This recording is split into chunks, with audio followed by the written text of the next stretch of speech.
Rahul Gandhi India block बनाने के बाद से कह रहे हैं समाजवादियों का मुद्दा उन्होंने सीधे सीधे उठा लिया है। वो बार बार कह रहे हैं कि पूरे देश में अगर कांग्रेस की सरकार 2024 में जीतती है तो जाति जनगणना होगा जी। और आबादी के हिसाब से तमाम संस्थाओं में उन्हें जगह दी जाएगी।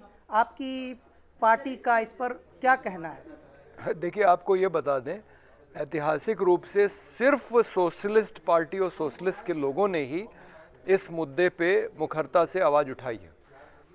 संविधान में पिछड़ों के आरक्षण की बात है। डॉक्टर अंबेडकर ने अनुसूचित जाति जनजाति को आरक्षण दिया संविधान में, लेकिन पिछड़ों के आरक्षण की व्यवस्था नहीं की थी। वो नीति निर्देशक सिद्धांतों में शामिल किया।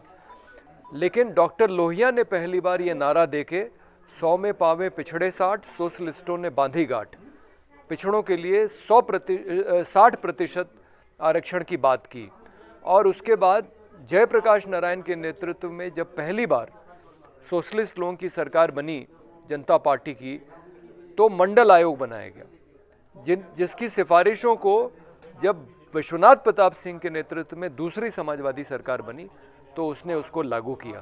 तो आप देखेंगे तो एक तरीके से इस देश में पिछड़ों के आरक्षण की बात या सामाजिक न्याय का सवाल सोशलिस्टों ने ही उठाया है सिर्फ, और उन्होंने ही इस पे काम किया है। आप देखिए कि जाति आधारित जनगणना करने का काम सबसे पहले बिहार राज्य में हुआ है, जहाँ के मुख्यमंत्री नीतीश कुमार भी सोशलिस्ट पृष्ठभूमि से आते हैं। वो जयप्रकाश आंदोलन से निकले हुए एक राजनीतिज्ञ हैं।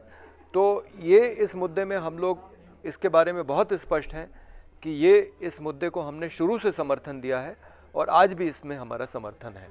हाँ, इसमें मैं ये ज़रूर जोड़ दूं कि महिला आरक्षण के संदर्भ में ये सवाल जो बार बार उठाया जाता है कि महिला आरक्षण को फिर जाति के आधार पर न बांटा जाए, इसमें हमारा एक सुझाव है कि 50% आरक्षण की बात हम लोग महिलाओं के लिए करते हैं।